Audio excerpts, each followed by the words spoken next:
The share price of this company is totally went through the roof. Not only that, its owners are now billionaires. Look at this article over here.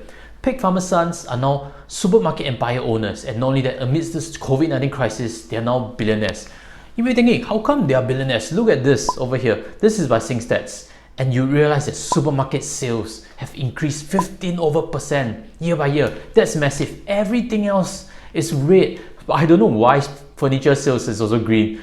You remember that scene at IKEA where people are queuing up to buy furniture, but I think that's a one-off. Supermarket sales are going to be strong for the rest of the year simply because everybody's buying home, stocking up at home to reduce the need to go out and dine and go out and shop unnecessarily. So that's why supermarket sales are that good. Today we're going to discuss on this company. If you enjoy this content, stay tuned for it.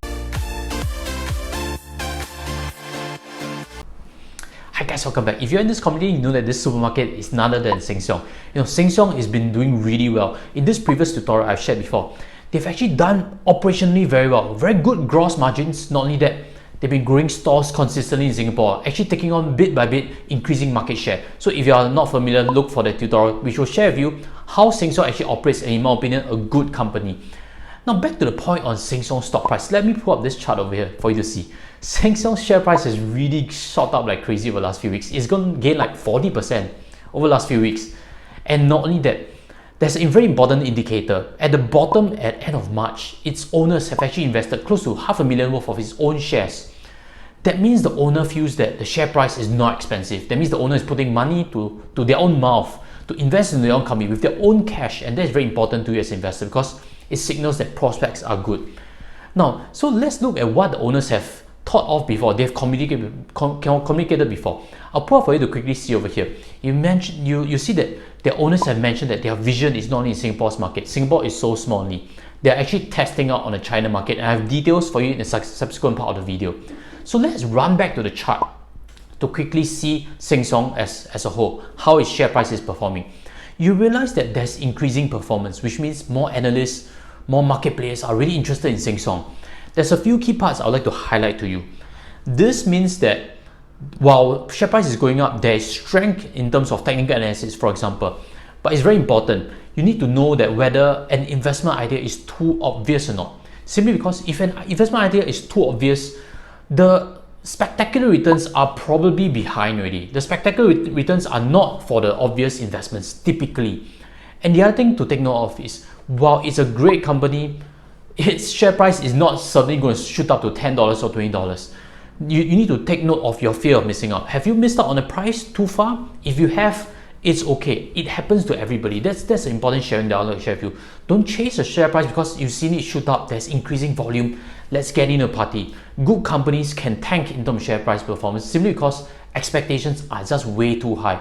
So you need to balance out whether it's a good investment at this point or not.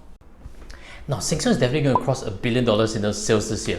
But what I can show you in this from their annual report is that their China operations is really still not significant. They've actually started in 2017, the first outlet. And from reports, it's already a break-even or slightly profitable. And the second outlet came on in 2019. But from an independent judgment point of view, for 2.5 years, they have not really been able to execute superbly overseas. Their execution in Singapore is great, and you need to question whether there's 5 times or 10 times extra room for them to grow or not, because China operations is the next leg of growth. If they can't achieve that, then possibly they are stuck in this little box, which is Singapore over here. And the second part, which I would like to show you also, is their online space. Have you tried the All For You online system? If you have, leave a yes below so that I know how popular it is. My wife actually tried their online ordering system, and the user experience is very dated, just to put it bluntly. It's very outdated, very old-fashioned, very slow, very not intuitive in a lot of ways. It feels like they have not prepared fantastically for this pandemic, because this was an opportunity to really beef up e-commerce and grab a lot of market share. In the end, it still feels like their website is still very old, very slow. No choice, people go there and buy. Minimum order is still $100 some more. And this website, if I'm not wrong, actually started in 2014. So progress is really not there in the e-commerce space. There are champions in the physical space, but e-commerce space still looking a bit slow. So again, I don't know if I've answered your questions on Sheng Siong. If you have questions, leave them in the comment sections below. I'll pick up each and every one of them. And again, if you haven't subscribed, click on the subscribe button. We'll be launching videos every week on financial topics. With that, I'll sign off. Take care and goodbye.